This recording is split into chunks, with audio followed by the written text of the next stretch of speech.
Thanks, Fiona.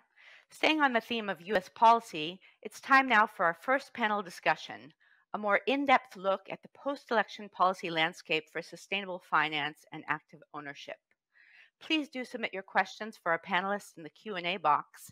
And to introduce this session, I'll now hand it over to the PRI's Head of U.S. Policy, Heather Slavkin Corzo.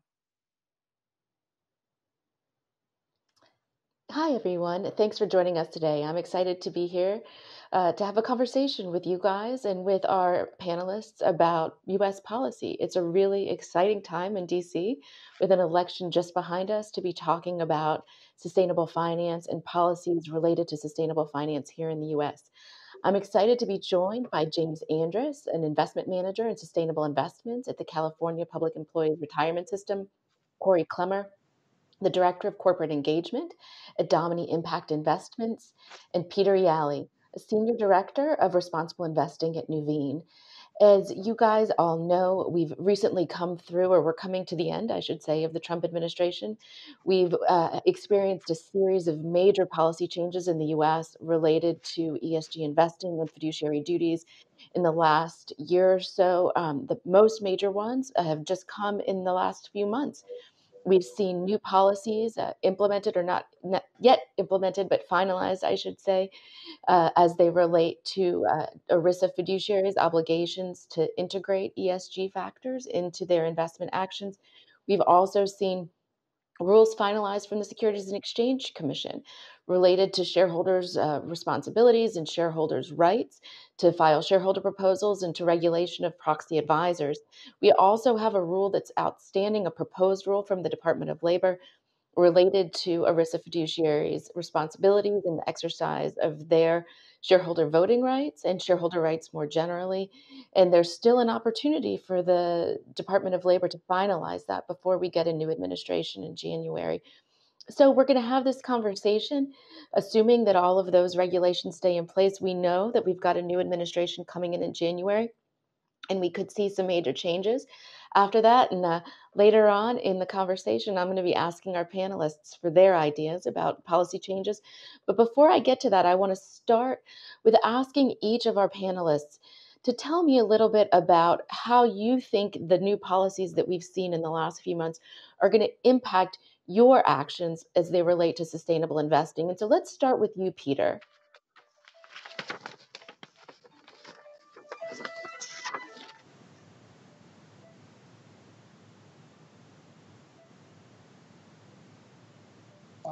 There's a lot of no. Okay, there we go. Sorry about that. Welcome. Thank you, everyone. Thank you for having me here today. In terms of what we're going to be doing, honestly, it's full steam ahead. We have not dramatically changed our approach to responsible investing. We're going to continue to evolve and work towards our goals around ESG integration into the investment process. Of course, our engagement in stewardship activities are going to continue, and as well, we're on a focus on some newer activities at the firm around measuring impact. And so none of those things are fundamentally going to change. I mean, many of the new rules contain some disappointing language, but ultimately, fundamentally, we believe that ESG factors and the reasons we approach ESG integrations is for pecuniary reasons, and I learned that word during the last policy rounds with the Department of Labor guidance. We've always believed that environmental, social, and governance issues can impact the long-term performance of the companies we invest in, and ultimately impacts our clients. So, all of the talk around the edges around making sure that investors are focused on those financial financial factors, I mean, we believe we're doing that already. So we're going to continue, as I said, along the path where we've been on for quite some time, and we're hopeful that the next administration might make some changes to make things a little bit easier, but ultimately there's no fundamental shifts as far as our strategy goes around responsible investing. Thanks, Peter. Now, Corey, you are the Director of Engagement at Domini, a socially responsible investment fund. And so, given these changes that we've seen in policy as they relate to ESG integration by ERISA plans and also active ownership from the Securities and Exchange Commission, how do you feel that these policies are going to impact, if at all, your activities? Yeah, so first, thank you so much for having me, Heather. It's really a treat to be here, and we appreciate the role PRI plays in convening this community and facilitating this kind of knowledge sharing. So thank you, very grateful to be here. In terms of these rules, first, I just want to say that they really seem to be so backwards looking. There are a lot of consequences that we might not feel in our day-to-day operations, but they'll have a negative impact on the overall ecosystem within which we invest. And so that could be a chilling effect on proxy voting by large managers, which is a really key piece of accountable ownership. It could just be, messing up the development of the sustainable investment infrastructure, like standardized reporting and international alignment, or silencing small shareholders, which feels a little bit like murdering the canary in the coal mine, if you will. And all of that undermines the efficiency and the sound functioning of markets and responsible investing. In terms of what we definitely will notice on a day-to-day, the resubmission thresholds are probably, for shareholder proposals, are going to be the most significant piece. The Sustainable Investments Institute did some analysis in their comment to the SEC that found over the last 10 years, about 10% of ESG proposals were excluded under the old thresholds. Under the new thresholds, that would be about 30%. And so just to take an example, Domini has been filing ESG proposals since the early 90s. In 94, we filed at Walmart asking for diversity reporting, and we got 7.3% of the vote, which would have survived the first threshold. But the second year we filed it, we got 5.5% of the vote. And so I don't know, why the votes went down, but the point is that we would have been barred from refiling that proposal. If you fast forward to 2020, diversity proposals are getting upwards of 60 and 70%. And we actually withdrew one of those proposals last year because the company was very happy to accommodate our request. And I think the issue, what's at issue here is why would you silence the early alert on corporate risks and opportunities in these proposals and in the new rules? And so I think we can kind of, I can hear some people saying, well, the 90s were a different time. And of course that's true. But if you dig into that for a minute, and try to understand what was different in the 90s so that it would be appropriate to exclude an ESG proposal that today we consider a value driver, I don't think there's really a sound argument. I think everything that made a diverse workforce valuable in 2020 was true in 94. So having a committed, loyal workforce that feels safe and supported at work, operating in an environment with a high degree of trust is a value driver. We could look at some statistics about consumer preference, about litigation risk. That all seems about level. The big change I think we can point to is the available research. And the availability of that data and research is directly undermined by the proposed rules that are, pouring this cold water on ESG investing and integrating ESG factors. And if we believe that data today, then I think it stands to reason that there is a not insignificant opportunity cost that companies and investors have borne over the last decades by not more seriously addressing these proposals. So, this is just one example of the stuff that's at stake with these new rules. But I think it's, to bring it back full circle to the canary in the coal mine, I think accepting this narrative of small shareholders as just gadflies and a nuisance is really overlooking an important source of information at our own peril. And that kind of thinking underpins most of these rules and new proposed rules and stuff we've seen from the SEC and DOL. I have another example I'd love to come back to, but I will leave it there for now. Thank you. Thanks, Corey. And now, James, let me come to you. As CalPERS is a public pension plan. It's not technically covered by ERISA, but you guys would certainly be covered by the rules that have come out on the Securities and Exchange Commission. And as a leader in, at the forefront of shareholder engagement on ESG issues, I'm really interested in hearing how you think these rules are going to impact you at CalPERS, James. I think Corey said it best when she said the direct impact may appear to be minimal, but it will impact the ecosystem. And that is what's especially troubling. With regard to the DOL, it's not only that it operates against what we're working toward, ESG, is that the analysis is so terribly flawed. The DOL focused on the case, the Fifth Third case, in their third footnote, in which they pointed out the non-pecuniary and pecuniary distinctions. And what they were calling non-pecuniary was actually the creation of employee stock ownership plans, which was in fact created by the legislature. So what the DOL essentially has done is rewritten a congressional law that is actually in ERISA. So it's almost unbelievable that they come out with a rule that actually goes against the law that they themselves created. Another interesting thing, in footnote 5 of that proposed rule, they cited a Stanford Law Review article, which clearly stated that ESG investing is, in fact, pecuniary. They compared it to any other active investing. And so to make that pecuniary, non-pecuniary distinction almost cuts out any sort of active investing at all, which is incredibly problematic. More interestingly, though, some of the other things that it would cut out is like the president's most recent order against Chinese investments. It goes directly counter to the DOL rule, which basically excludes non-pecuniary factors.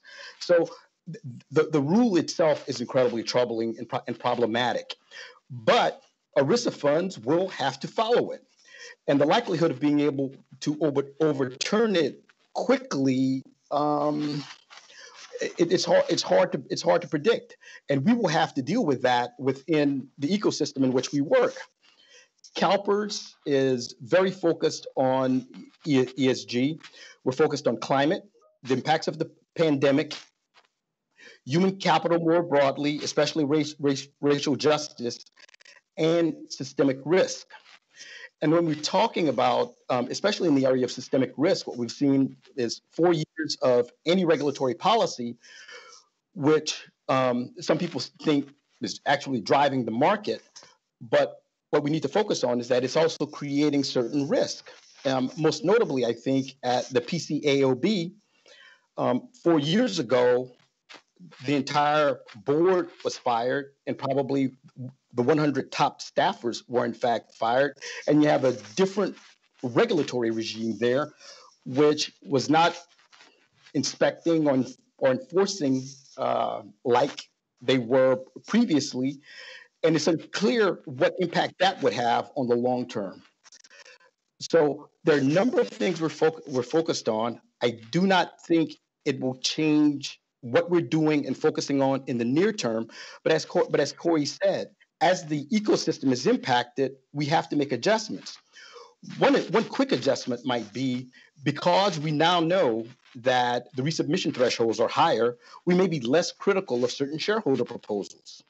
There have been occasions, let's say in proxy access, where you might vote against a proposal because they asked for 20% of the board instead of 25% of the board. And so basically, because of that wrong number, you vote against. Well, you might be more likely to vote in favor and then talk to the proponent to maybe adjust the number the next time the proponent files. So we will have to work within the ecosystem we have, but it may take us to be a little more aggressive in certain things we do, and maybe a less critical of certain things, so we can actually enhance the ecosystem in line with the way we would like it to be. Thanks. James, that's a really interesting point, and I hadn't heard others bring it up, but the last thing you were saying about the fact that the new rules and the new resubmission thresholds could actually change the way that you assess shareholder proposals, and you may be a little bit more liberal in deciding what proposals to support than you would have been before this regulation was in place. Corey, have you guys at Domini had that conversation? Is that something you guys are considering doing as well? Well, I think our proxy voting guidelines are pretty, it's a high bar already. And so we are generally very, very supportive of shareholder proposals. We scrutinize the new ones, and but no, I can't. I think that we're in a different position when it comes to assessing new proposals. We take shareholder proposals very seriously, and often, often we also know the proponents, and so we're able to kind of work directly already with them in the way James is describing. Thanks, Corey. And Peter, as more of a traditional asset manager, have you guys had conversations about how these new resubmission thresholds or other policies might affect your proxy voting practices and what you support versus what you might not otherwise? So if you look at the comment letter we did on the resubmission threshold proposal before it became final, in there we acknowledge the role that shareholder proposals have played over their years in taking issues, putting them on the agenda at company meetings, and things that were not, supported widely even a few years ago. I mean, there were several examples from my fellow panelists, throughout the discussion so far as to the power of some of these proposals and how some of them, it does take a while to get that groundswell of support for people to coalesce around the particular issue and actually, get it over the line in terms of majority support. So, I mean, we've recognized that. It's one of the reasons why we were not in favor of the thresholds being raised, believe it or not. And so for us, we've actually been on a journey for several years in, making sure that we are looking at proposals with that lens that the shareholder proposal process is imperfect. Shareholders who file them are at a disadvantage. Let's be honest, right? In terms of the number of words they can use and whatnot to get across their point. You tend to see proposals kind of all conforming around one set of language because that's the one that passes SEC muster the most. And so, we recognize all of these challenges, and for those reasons and more, we have, for the past few years, started to look at these proposals with more of a focus on what the outcome is intended. And so, when you combine that with the power of engagement, one of the reasons why shareholder proposals are so imperfect, let's face it, is because it's an up and down vote on a very complex issue. And so only really through engagement can we say to a company, hey, listen, we may have supported this or not supported it, but we still want you to know that this is important to us. I mean, if we vote against a climate change resolution, there are reasons why. It's probably based on a lot of what the company may be doing relative to peers in conversations with the company. But we're not afraid to support resolutions at companies whose disclosure needs improvement. Even if they are perhaps one of the leaders, and we just want them to go further. We're not afraid to do that. So for us, we've been on that journey for years in looking at the proposals and thinking to ourselves, what's the outcome they're trying to achieve? Is that consistent with the outcomes that we think are important? And, through engagement, supporting the proposal or not, and then explaining to the company what our specific expectations are on that particular, proposal. And so, yeah, well, I mean, it is happening, but it's not necessarily as a result of the new rule. Although I will say, clearly we recognize that what we've been noticing in terms of the difficulty of filing shareholder proposals over the years. I mean, it's gotten more difficult. So I mean, you can only imagine that it's going to add to that. That's going to be part of the analysis going forward. Thanks, Peter. So we've gotten our first audience question. I'll remind folks in the audience that we are taking audience questions. So if you have any, please do share them with us. And this is a question that acknowledges actually something that I didn't say at the beginning, but I think most people know, and that's the fact that we know that the House of Representatives is going to be controlled by the Democrats come January. We're pretty sure, I think we can say we know that President-elect Biden is going to be in the White House. What we don't know for sure is who's going to control the Senate. And we do have those two seats that are up in the air. So I'm going to ask a two-part question here. The first is, what are your policy priorities going into the new year, into the new legislative session? And then the second part of that question is, how would a majority Republican Senate affect your policy priorities and what progress you expect on those priorities? So, James, I know you spend a lot of time working on policy issues. Let's start with you here. Okay, one, it will not change the policy priorities because I think our priorities extend even beyond the 4 years. It will impact the tactics we use and how we approach those particular issues. As I mentioned, we're focused on, climate, the pandemic, human capital, racial justice, and systemic risk. So the activities we choose to use, one, the legislative option is off the table if the Republicans actually control the Senate, and there are actually no changes in culture or behavior. So we will have to look more toward what's available in terms of regulatory changes. And the issue there becomes is that the current administration has been really successful in embedding certain things.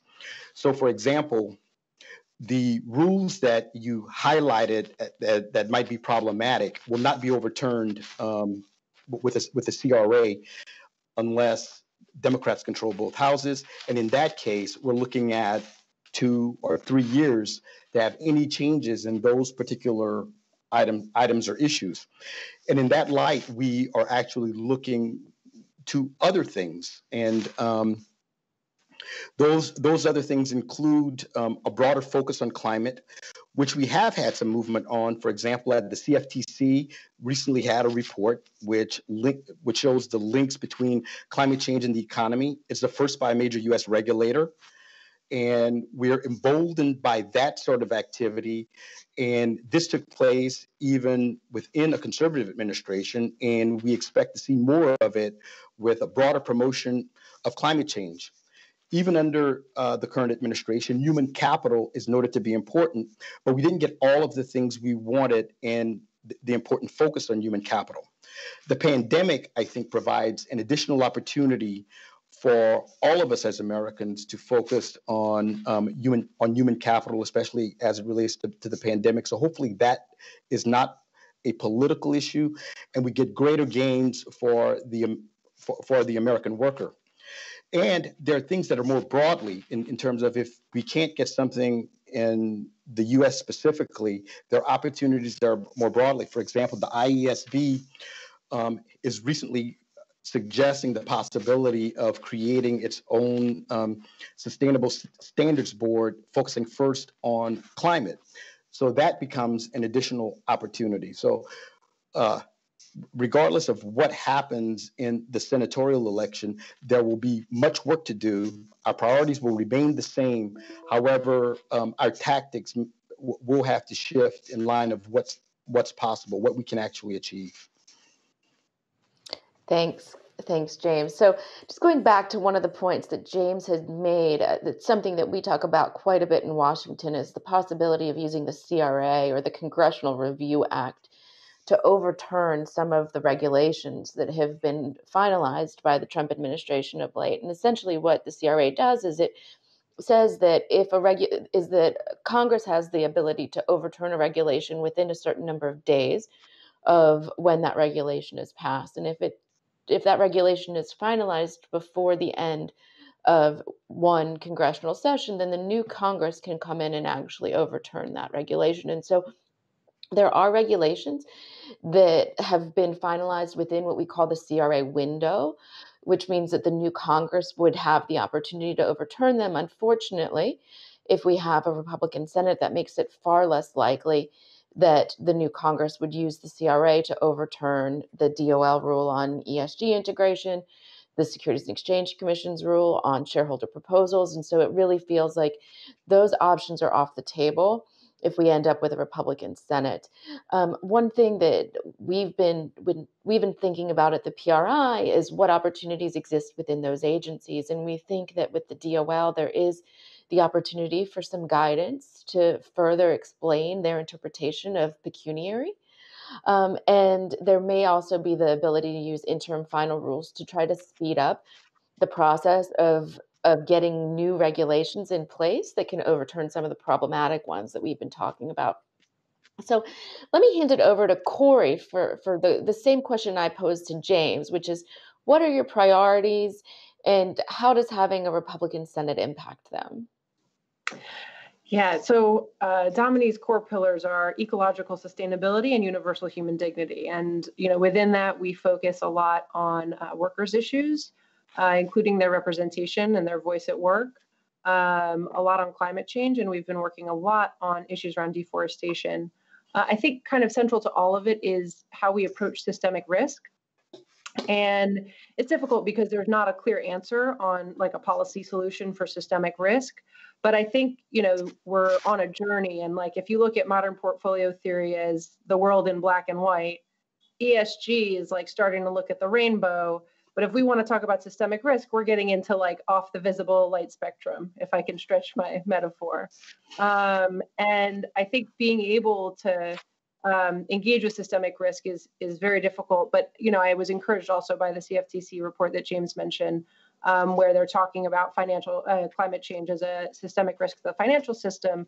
And I think the central banks have been very active on that and shown a lot of leadership and a pathway forward for that kind of exploration that still has to happen. In terms of more direct policy work, we think a lot about disclosure issues on human capital management, on climate-related issues, on supply chain. There's a wide range of disclosure topics that we've advocated up for. Tax. And we've seen a lot of action on the Hill in recent years that has been really encouraging. And obviously, with a Democrat-controlled Senate, that would be much more likely to move forward. In the absence of that, we'll focus our efforts on the SEC and other regulators. The same thing goes for corporate governance reform. Seen some good action on the Hill, and if we can't really rely on the Hill to move things forward, we'll look for regulators to have a voice in that. And then the last thing is private markets. And that's been a very interesting space for regulation or lack thereof. Okay. There's been some self-regulatory efforts, which we've been following closely. And obviously, given the growth of private markets and the expanding access to private markets, we really want to see transparency, accountability, and ESG present in those spaces as well. Thanks, Corey. And so, Peter, over to you. What policy areas are you guys focusing on in the new year? And do you think that control of the Senate will impact those areas or issues?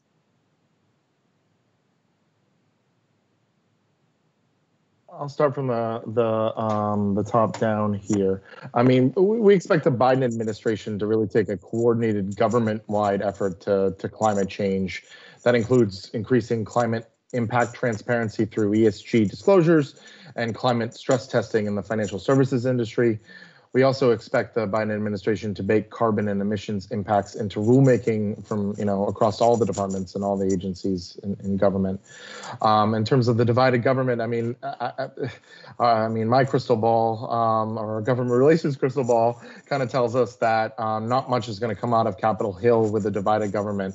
Cap and trade has lost a little bit of its luster since it was last, brought up in 2009, and we think any legislation to address climate change, would be piecemeal and more maybe sector focus like a clean energy standard or something like that. I mean, we're going to continue to work with Congress and the SEC and the DOL and everybody else on all the topics we've discussed. Of particular interest to us and work we've done in the past is on trying to further ESG disclosure from public issuers as we endeavor to do ESG integration, and embed that systematically into our investment process. One of the bigger pain pain points continues to be a lack of consistent and comparable data. And so, we're going to continue to push for that, a legislative solution to that in the coming year. And as well for us, I mean, we're an international company. We're going to be doing a lot of engagement overseas, so not really relevant to the Congress here, but we do spend a fair amount of time engaging our lawmakers in the EU and whatnot. So anyway, that would be what we see and kind of what we're going to be focusing on next year. Thanks, Peter. And it's a good point you raised, actually, just right at the end there. One I was going to ask you about is the reality that policy in the U.S. is really moving in the opposite direction when it comes to sustainable finance from what we have seen in other developed economies. And so can you talk a little bit about how that is impacting your activities, and how do you manage that discrepancy, and what sorts of costs are involved in that? Well, you're setting me up, because it's all of those, it's challenging, right? When you have to deal with multiple regulatory standards, it's always challenging. But as we are expanding and becoming more of a global company, clearly we have to meet the expectations of the global regulators, global customers, global clients. And ultimately what that ends up is if we have to do those things, they end up trickling down throughout the rest of the organization. I mean, for us, that's fine, because, we believe in this stuff. But, it does make it challenging and costly, because, it's multiple standards you're trying to meet.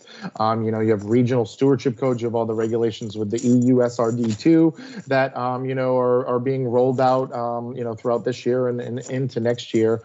So disclosure, transparency from us, from the asset manager point of view, is becoming just, a lot more.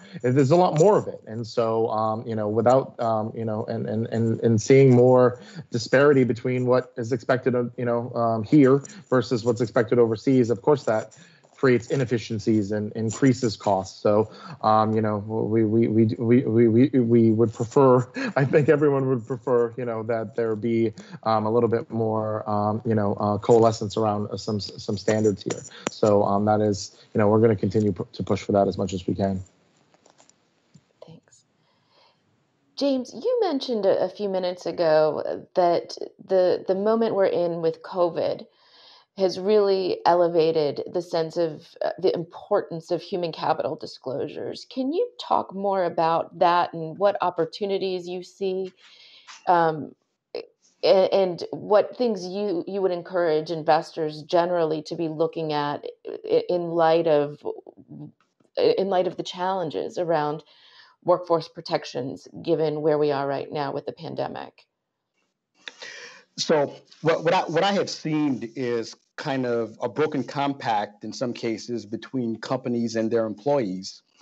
I mean, so you have the significant stress of the pandemic, and employees in certain places find out that they're not as important to their employer. Neither they're important nor their families are as important as they thought they were, because they were laid off, furloughed, stripped of their medical benefits and the like. And in some cases, the companies are actually doing fine. And so when this compact is kind of broken, employees are actually more vocal, and they begin to tell the truth in quick terms, such as tracking whether or not certain companies have the proper PPE at the proper level. You ask the company and they will report, hey, all of our employees have PPE. And you ask the employees, and it's like, no, we don't. Here's our situation on the ground. And so in a case like that, when it's easily verifiable, you begin to question a little more, and you see the need to verify that the companies are actually telling you the truth. And more information, in fact, is flowing from employees with regard to what that truth happens to be. And in some cases, it's incredibly troubling. In California, there are a number of diversity-related suits being filed against technology companies. And when you read through some of those suits, some of the facts are quite troubling. A major corporation doesn't hire a single black person in an entire year. for example. So granted, I do understand that a number of people claim, well, it's just this boutique law firm who's doing all these strike lawsuits. But within those lawsuits, there are some very troubling facts that once you become aware of, you can't just let them sit there with regard to the behavior of companies. And these are companies that have actually made statements that are very different from what their actions happen to be. And so I think as investors, I mean, if you like the statements that companies are making when they state, here's who we are and here's what we're about and here's how we operate, and you find something that is dramatically different from that statement, as investors, we have to look into those things, and we have to make certain that the companies do align themselves with the statements that they make. And I think the pandemic, especially, and the timing of it has basically highlighted those sorts of issues. And I think it's put us as investors, in fact, on notice as to how employees are being treated. And this, of course, is important for long-term. We're incredible long-term investors in how employees are treated in America wholesale, because they are, in fact, the consumers, is incredibly important to investors long-term. Thanks, James. One issue that we haven't talked about yet, or a policy issue, I should say, is one that the Securities and Exchange Commission and actually the DOL as well have been focusing on, both through some, not necessarily enforcement action, but some examination issues that have arisen. And also we saw a request for comment from the Securities and Exchange Commission earlier this year on mutual fund naming conventions. And essentially what this was the notion that there are a lot of mutual funds out there that are advertising themselves as sustainable products. And so we saw some letters going out from the regulatory agencies and a request for comment that was saying, what's going on with these funds? It seems like some of them are actually doing things that would support their branding as sustainable, and some of them maybe aren't. And so, Corey, let's start with you, since you spend so much time in this space. Have you guys seen anything in terms of changes in the commission's examination processes around sustainable issues? And and also, do you guys have views on whether there should be updates to the SEC's naming rules to integrate the concept of truth in advertising when it comes to sustainability? Yeah, so I think there's really two sides to this. We haven't taken a clear position on this, but we have seen some of our peers go through these enforcement and examination actions. And to my earlier comments, I think it shows something that I'm concerned about, a chilling effect. If you're going after the very small firms that have been doing this for 20 years and trying to force them to provide a ton of documentation to prove something that they've been doing since they were founded, I mean, that's a very troubling practice coming out of the SEC, and it feels targeted and not productive and not additive. That said, there are certainly new funds that have been added to the market. I mean, we've seen this tremendous growth in ESG managed assets, and that's really encouraging, but you do raise serious questions about what the naming conventions mean and who's really doing this. And so, again, there's a lot of small SRIs that we've worked with for a long time, and we've been actively engaging. We have our research process, we document it, we report about it. But there's other funds that have, been initiated in the last few years that claim to be, say, fossil fuel free, or an energy fund, or a gender lens fund. And there are fair questions about what that means and how to, and I don't know that they would all live up to the standards certainly we hold ourselves to. So it's a difficult issue. I think there's valid questions there. But again, if the enforcement actions are targeting, the SRIs that have been doing this, if you're going after the nuns, it's maybe not the most authentic and truthful exercise. So let's have the same question over to you, Peter. So again, it's a two-part question. One is, what's your view on the questionnaires that have been going out and the enforcement actions we've seen? And then the second is, what about the mutual fund naming conventions? And do you think we need an update there to account for funds marketed as sustainable?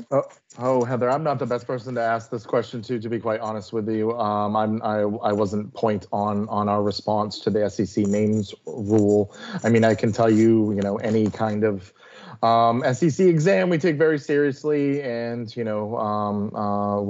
will respond to questions from regulators as we're supposed to. In terms of the names rule itself, I mean, if I recall what the team did on that specific comment letter, it was very much focused on the fact that ESG as responsible investing as an industry has evolved tremendously over the years. It is very difficult to capture just the means and methods that are being used for, the ESG layer of a particular ESG branded product. And so, it's really important to focus on the quality of the disclosure in the prospectus, where it gets into the details and it explains exactly how that particular fund approaches ESG, rather than focus on the names as much. So that's all I can really say. But I mean, I think we could all agree that it is challenging, summarizing everything you want to say about a very complex issue in the name. And so it's probably best left to the investors to read the prospectus and understand exactly how that manager is approaching ESG integration. And excuse me, James, you are often on the other side of the table in being marketed or offered these products that label themselves as ESG. Do you have thoughts on this issue? So I have many thoughts on the issue. I mean, so basically, I think even among organizations that are in fact focused on ESG, I mean, principle setting organizations, frameworks, standards, and tools, they do not exactly agree. So we don't have a firm definition, but we should. And I think we should work toward that so that there is a more stable environment out there. From our end, we focus on some things that are in depth and very specific. I mean, our asset classes have to do a carbon footprint. We actively look for climate solutions. We engage with companies.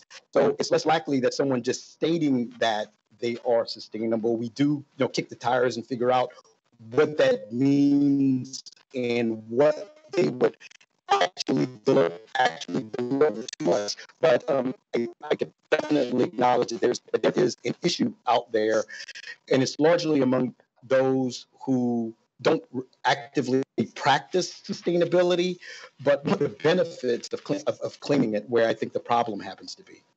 Thanks, James. We started to have a little trouble with your sound there at the end. So let's go on. We have a few minutes left. And so I want to take it to the last question, one from the audience. If we could all aim for about 1 minute in our responses, I think this is a good question to close on.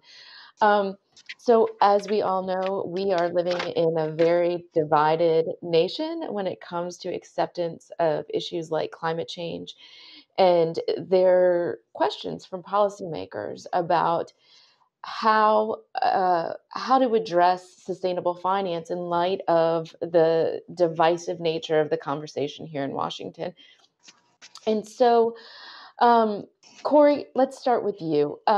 What do you think the right approach is to sustainable finance, given how contentious the conversation inside Washington and among policymakers around the country is on this subject? Yeah, absolutely. I think that, first of all, it's about communicating, right? Because a lot of workers and a lot of the people that we're talking about here on either side of the issue are the ultimate beneficiaries of the assets that we're hoping to manage with ESG strategies. And so it's about communicating with them and talking to them about protecting the things that they care about. This isn't about someone else's agenda prescribing to you that fossil fuels must die.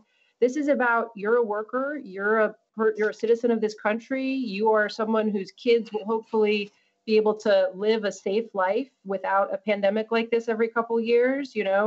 We have so many challenges ahead of us, and they're so important to people. I think it's about just translating that to the issues that really matter to them. And so for some people, that's going to be about worker rights and representation at work and protecting their jobs, and where we see the transition coming in. I think this is going to be a huge issue, but really proactively dealing with just transition issues and making sure that workers that are going to be affected, whether it's by a transition to clean energy or automation or something else, that they're being cared for in this process. Because right now, it's too easy to overlook that, and that will only deepen these divisions. And it's really, I think that's a major potential threat, but it's also an opportunity for us to kind of come over that divide and explain these issues in terms that make sense to the people that are affected.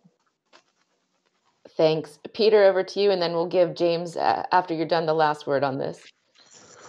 So, I mean, when we go in and we talk to, talk to people on Capitol Hill, we talk to people on both sides of the aisle. And, what we try to stress is that ultimately our goals are, consistent with our fiduciary duty in wanting to protect and, the retirement savings of our millions of participants and customers. And so, focusing on, the issues that, of an environmental and social nature that impact company performance, focusing on a broader group of stakeholders than just, the shareholders. We do all of these things in the interest of our clients, of our participants. And so, in my experience, at least, that message resonates with both sides of the aisle.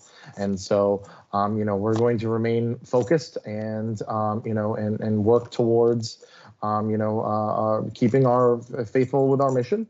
And hopefully, there will be continue to be more acceptance of ESG in investing, as time goes on. I mean, if you see where we were 10 years ago relative to today, I think we can all say that, a lot has been accomplished. Not to say there isn't a lot of work still to do, but, I'm confident that the tide is turning, and there is a recognition that you can't ignore the impacts on people and planet when you are investing, for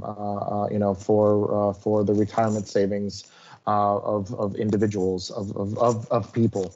Retirement by its very nature is very long term.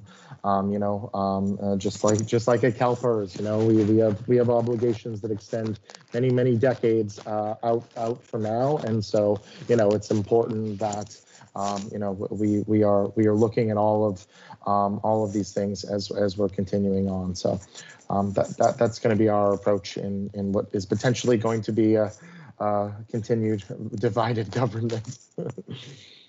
Thanks, Peter. And James, for the last word, we've got about 1 minute left. So I think the focus should be on long term, just as was stated earlier. Next is to better manage externalities. I mean, companies shouldn't be able to profit from damaging the environment. They should actually pay for the damage they cause. So we need something like carbon pricing.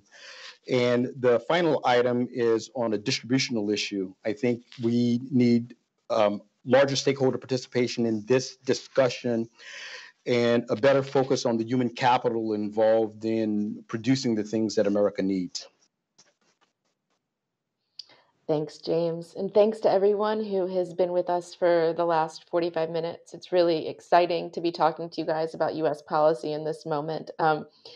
As folks mentioned earlier, we may have divided government, but there is a lot that the regulatory agencies can do to move forward sustainable finance in the absence of congressional legislation. And so the PRI is going to be working to advance those policy priorities. I think there's a lot we can do on mandatory ESG disclosure to get signatories, investors, that consistent comparable data that you need to clarify fiduciary duties and to move forward sustainable finance in the U.S. more generally.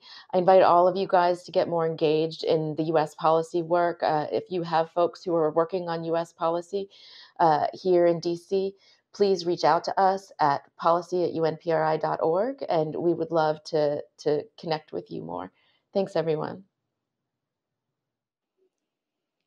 Thank you, Heather, and all the panelists for that insightful discussion. We're going to take a break now and we'll be returning shortly to discuss the topic of meaningful ESG data.